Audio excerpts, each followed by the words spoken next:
What's up, guys? Welcome back to Digital Dive-In. It's the proper gaming talk show. It's me, Monkey. With me today is SGK.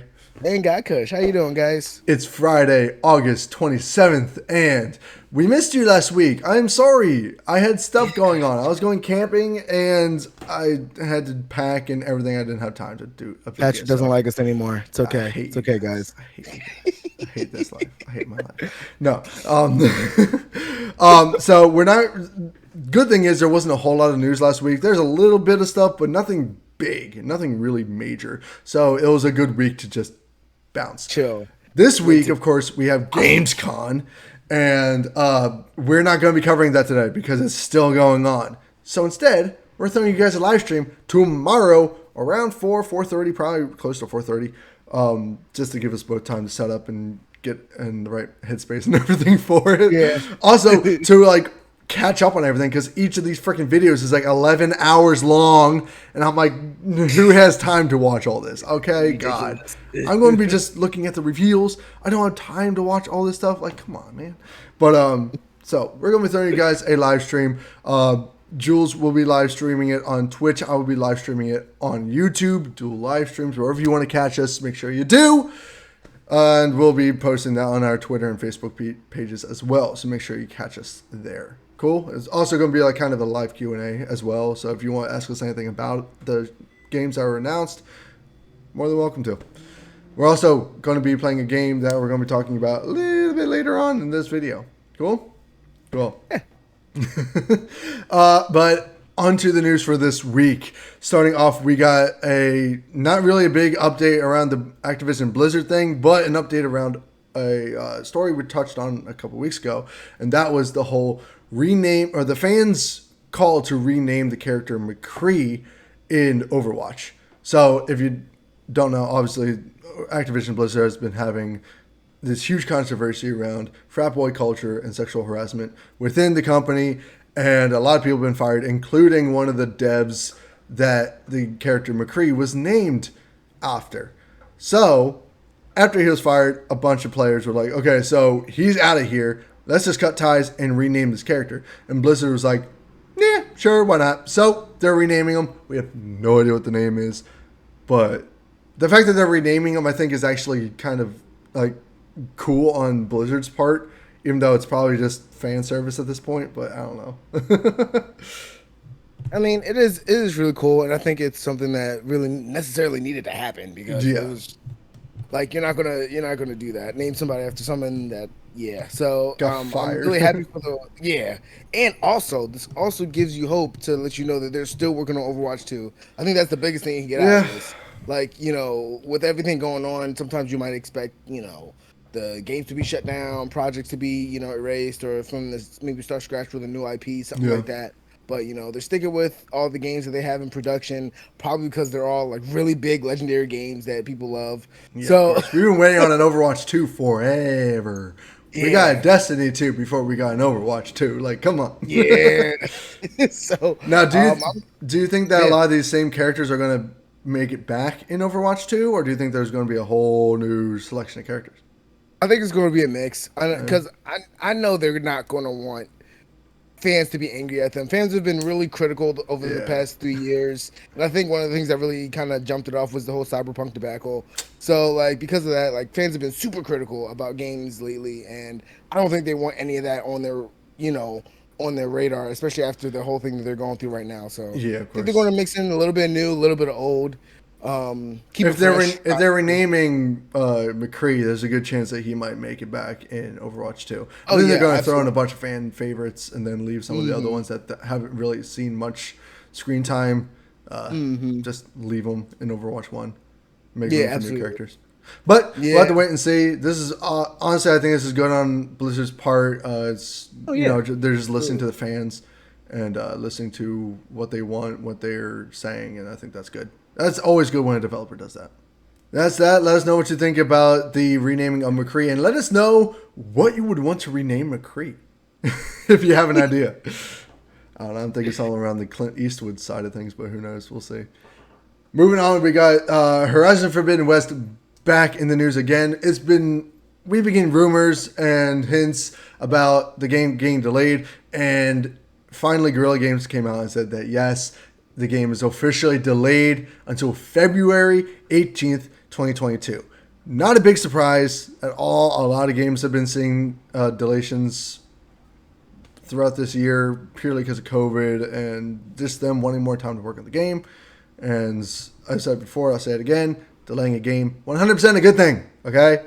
So if any of you have been sleeping under a rock, they have officially upgraded Horizon Zero Dawn, forgot the name for a second, up to 60 FPS for That's PS5 true. Players. Yep. So if you have it and you have a PS5, lucky you, double time, and go check it out, see how it is. Because, Yeah, they now got 4K 60 FPS, and I think that's gonna be super cool. I gotta check it out. No, yeah, I saw I saw the gameplay. It does look amazing. It already looks next gen before, but now it looks really next gen. Yeah, no, the original game looked amazing. The original game looked amazing as it was, and now it's just going to look even better. So come to PC so I can play it at 60 frames, please. Well, it is at PC already, or it's coming at least. Yeah, I heard it was coming. It hasn't gotten there yet. Yeah, so. I didn't think it got there yet, but I know it's releasing. So we'll have to see how it runs on PC then once it actually releases. But I think this is kind of crazy because February and late January of 2022 already had a ton of huge games. Like the end of January, we got Elden Ring and Rainbow Six Extraction. I'm pretty sure Elden Ring is going to win out in that scenario, as Extraction already people are like, who the hell cares? But then already in February, you got Sifu, which was shown at Gamescom, and again, we're going to be talking about all that stuff tomorrow. The Saints Row reboots, again, announced at Gamescom. Also, why a reboot, not just another game? Who knows? Destiny 2, The Witch Queen, and Interactive's Evil Dead game, all releasing like around like mid to end February, which is right when Horizon Forbidden West is set to release right now. And I'm like, holy shit, there's going to be a lot of competition, and I don't know if that will hurt the sales of any of those games, or I don't know. I mean, I think at this point it's, and this is the gamer philosophy inside of me, I don't think it's more about competition. I think it's more just everybody finally every community getting the game that they were promised this year. Yeah, you know, at some point, you know, the gaming, me thinking the gaming industry kind of sold out a little bit to the dollar. It's all about competition 100%. And what's going to make the most money and everything. But at some point, there was a point when gaming was in its early stages that it was just about having fun, and everybody had their own communities. Yeah. So I think that's what it's kind of coming back to right now with this pandemic and everything. I think people game developers just want to get the games to their fans. Fans just want the games that they want. So exactly, like they're not really looking to bring in a ton of new players. They're trying to get their original players back and maybe bring in a couple new people in too. Yeah. But I mean, seeing as the majority of the games that are releasing along with are like all sequels or reboots or whatever, like they're really just targeting current fans, really. Yeah. Apart from maybe Sifu and Elden Ring. Elden Ring are going to be two, and Rainbow Six Extraction. Yeah. But, you know. I think it's a beautiful thing, you know. I mean, I dig it. They so far trying to just get new fans, and sometimes that means getting rid of, like, kind of like Xing out old fans because they put in more accessible mechanics or whatever, and, you know, things that the new fans don't like. For example, the reboot, you know, the Saints Row reboot. A lot of people don't like it. It just looks really janky, hipstery. I didn't get the chance to watch it yet, but, I mean, I'm just like, why do a reboot and not just another game? Like, the way the story ended, they really couldn't do much more with it. I mean, it's also Saints Row, so you can literally do whatever you want. Nobody plays Saints Row for the freaking story, okay? I'm telling you that right now. They played it to fly around in angel wings and as a superhero president, okay? That's the literal only reason to play Saints Row. Other nitpick, if anybody has a PC, Epic Games gives away a game a week. They've been doing this before. They've been doing this for a long time. They give away a game a week, and this week was Saints Row 3, the third remastered. I nabbed it. It's in my library, and I'm just waiting to play it. So if anyone has a PC, you know, go ahead, pick it up. Use our creator code. I'm kidding. We don't have a creator code. We're not sponsored, unfortunately. Hey, EA or Epic. You wanna throw some sponsorships our way? You know, we only have what 100 subscribers, but whatever. Hey, 100 could turn to 1,000 real quick with a sub, and a subscribe. Right? Exactly. So use our creator code epicgames/digital diamond. Around like that, because then we'll lose subscribers. It's gonna go from like 50. It's gonna go from like 100 to 1. Moving on a little bit, we got anyone out there who's been holding out for a new Injustice game, probably gonna be holding out for a while, because latest report is that NetherRealm is prioritizing Mortal Kombat over Injustice purely because of the uncertainty around their future with WB. And if you don't know, this was a story we covered way back in May, and linked up above if you want to click on that video and watch it as well. But basically, they were selling off a bunch of their subsidiaries and breaking up a bunch of their developer studios. So we don't actually know what's going on yet still. But and obviously NetherRealm doesn't either. So they're obviously prioritizing Mortal Kombat, so they don't have to worry about the licensing of Batman, Superman characters and stuff like that. Itchy. And I mean, Mortal Kombat 11 has been killing it. So obviously, as soon as a Mortal Kombat 12 drops, it's going to make an absolute ton of money. That just goes without saying. The last 3 games have just been spot on, like top of the charts. Well, yeah, because they rebooted the series. And then also, this will be Mortal Kombat's first next-gen game. So that's going to be interesting. Seeing how they're going to use the new technologies, new mechanics, and everything. Not to mention they basically rebooted the entire series again at the end of Mortal Kombat 11. Also, did not watch or did not play Aftermath, so I have no idea how the hell that actually ties into the overarching story of Mortal Kombat. I haven't chopped into the story of Mortal Kombat since 9. So all I know now is Liu Kang's an elder. What? Yeah, he's like the fire god Liu Kang or whatever, and he's dope. But yeah. Hopefully, just a thought. If something ever does happen to Injustice, maybe they could do in the future like a Mortal, like they did like DC versus Mortal Kombat. Maybe they could do like a Mortal Kombat versus Injustice. Oh, that'd be dope. Yeah, that'd be kind of dope. Injustice, it's like a standoff game. If everything pans out, but good luck to both parties involved. Exactly. On to some updates around the Netflix gaming. So a while ago we talked about how Netflix was talking about adding game streaming into their service, implementing it or integrating it right into the original Netflix subscription, not having a second tier, which is dope. Then they're talking about only focusing on mobile for now. And this week they finally launched Netflix gaming in Poland. It's not a lot available anywhere else, just in Poland, which is kind of weird why they would choose Poland, but whatever. They launched it with 2 mobile games, Stranger Things 3 and Stranger Things 1984. However, the news also came out that they're not really interested in becoming the Netflix of gaming. How everyone thought this was going to go down. Rather, they're concerned with adding games to support their already existing Netflix library. So basically, Stranger Things games, maybe expect a Witcher mobile game. I don't know. There's a ton of Netflix originals that are out that could be made into games just to support those shows or movies or whatever. So like Extraction, Skull and Bone, right? Skull and Bone. I think it's Skull and Bone. I think that's what the move they're going for instead of making it an actual Netflix of gaming type of thing. And honestly, it's kind of disappointing. Here's the thing. If you're a gamer, you will get your gaming itch from somewhere else a little bit more official. No offense to Netflix, but I feel like it's just more for the casual gamer. It's just like, man, I would love to get a console, but I don't want a console, but I want to play some kind of game, but I don't just the most fickle of casual gamers. I feel like that's what this, so right now it's only on mobile and it's actually only on Android. They don't even have it on iOS right now. It's only Android, which I'm just like, but yeah, I don't know. Of course, people are going to be disappointed over this.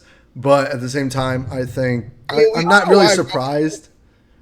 I mean, we all know why it's in Poland. It's a test. They're trying Well, to yeah. test it out, see what's going on, and they know that unlike Americans, people in Poland will not get mad at you if you put out a defective product. They'll just tell you to go back, They'd be fix like, it. okay. Yeah, exactly. Americans like, burn Netflix, Yeah, right. burn them I'm now. canceling Netflix because they didn't do a good job on this. Yeah. But So please get it right before you bring it over, because people will be mad. yeah. But if they're planning on only doing games to support their, already existing library, what shows, what shows or movies would you like to see games made of? Personally, I wouldn't mind a Lucifer game because I'm almost done with season 5 and I'm super psyched for season 6 and it's gonna be last season and I'm sad. But that'd be kind of cool to run around as a, devil, Demon. a devil No, detective. That'd be kind of dope. like I don't know. Satan, actual Satan, right? Yeah, yeah. Watch Lucifer, dude. You would love it. I feel like you would love it. It's the best CW show out there right now. Like God, I thought it was on Fox. I don't know. I mean, it was kind of tied in with the Constantine show that was out for the longest time. It did a crossover with that, and it was actually not bad. But then they canceled freaking Constantine, and that was a bummer because that was actually not a bad show. Oh, wasn't The actor was perfect. He was so perfect as Constantine. But anyway, getting off topic. But yeah, so let us know what shows or movies from Netflix you would like to see.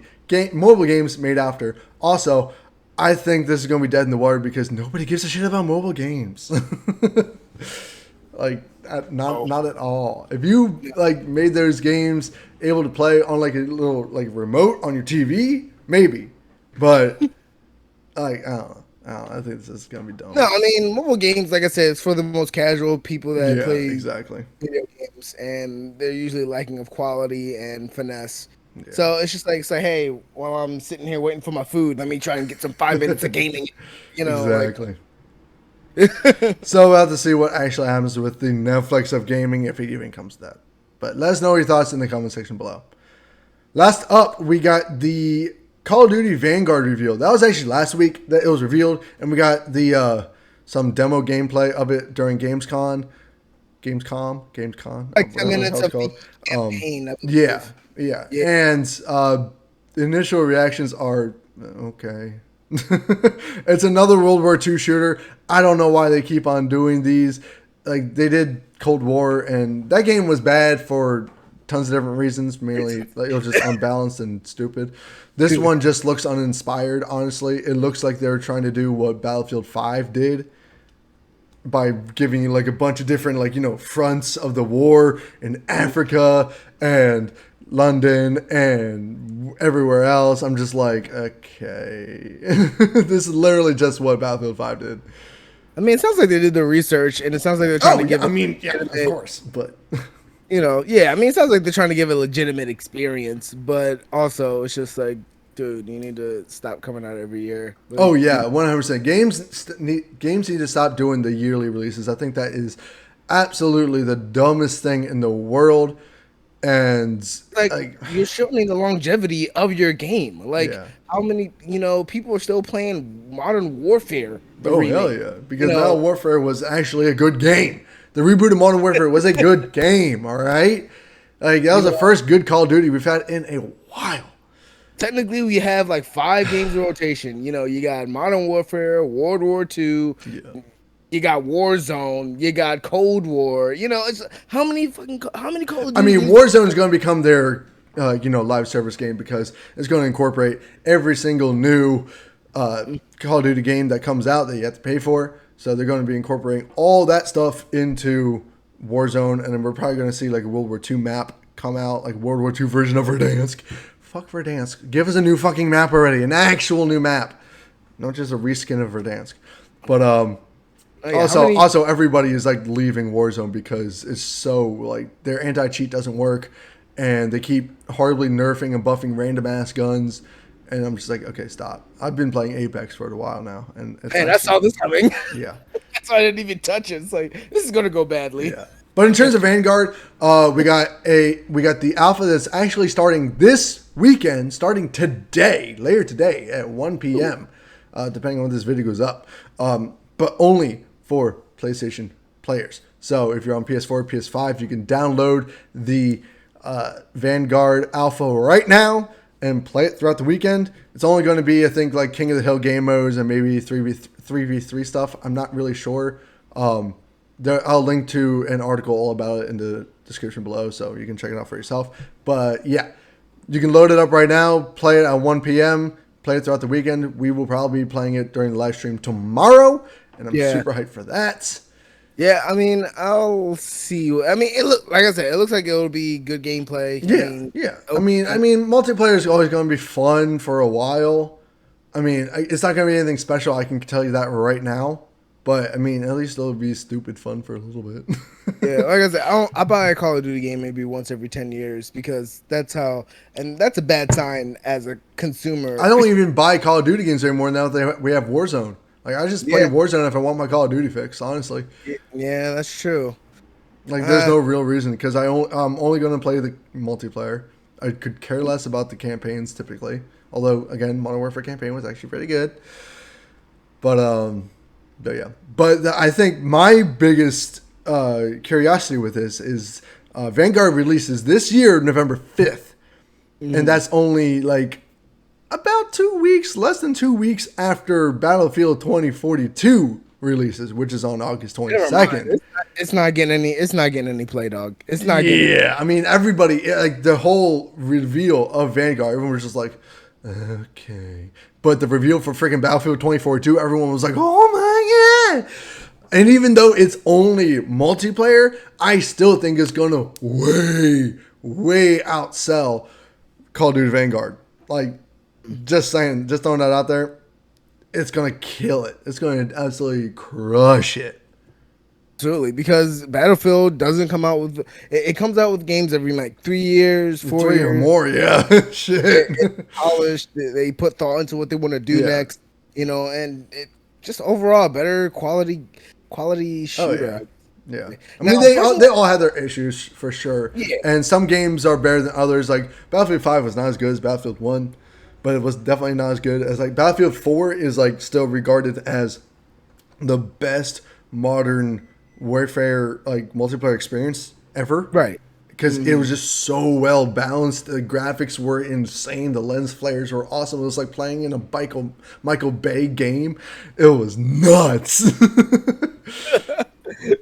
And I really hope for the best for Battlefield because that one's just it looks so cool. It looks now, me personally, I don't do good with large scale battles, which is why I don't do the Battle Royale games. I don't do Warzone, I mean, Battlefield always like their shtick are those huge 100v100 games or 50v50 whatever.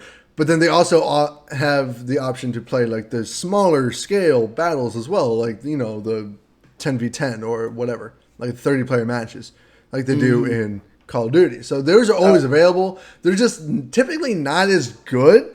Because they're scaled out versions of the maps that they've created for these huge lobbies that are just absolutely epic. You just get lost in them. And you get sniped from 500 yards across this giant map. You have no idea where it was. But it's still crazy. It's respect at that point. It's like you snipe 500 yards. It's like you spawn, you look at their spawn all the way over mountains and rivers and shit, and you just it's like I didn't even see where I'm shooting. Bam! Holy shit! I got someone. It's just nuts. It's just stupid crazy at that point. But it's I don't know. It's like that realism is that absolutely surrealism almost at that point. So I don't know. It's really cool. It's very unique. Titanfall, Doom, for sure, type of guy. So when it comes to the large scale stuff, I'm I get too lost. I can't function. But guys, let us know which one you're more interested in, whether it's Battlefield 2042 or if it's Call of Duty Vanguard. Either way, we'll be playing Call of Duty Vanguard mañana around 4:30, 5 o'clock ish during our live stream. So make sure you catch us on there when we cover all of the stuff that happened during Gamescom, and you can ask us your own questions and catch up with us because we haven't done a live stream in a while. So, not everybody speaks Patrick. I mean, not everybody speaks Spanish, Patrick. I said not everybody speaks Spanish. Not everybody speaks Patrick. Tomorrow, live stream, 5 o'clock, all right? Let us know all your thoughts in the description below. This is where we're going to end today's video. If you liked this video, please hit that like button. If you're new to the channel, you're not subscribed yet, perfect time to do so. We put up videos every single Friday. So hit that subscribe button, hit that bell so you get notified whenever these videos go up. Share these videos with all your friends, family, estranged cousins, and we'll see you guys next week in the next dive in. Stay excellent. Tomorrow, dog. Tomorrow. We'll see you tomorrow. We'll see you in the next dive in. We'll see you in the next dive in next week. We'll see you tomorrow during the live stream. Bye, guys.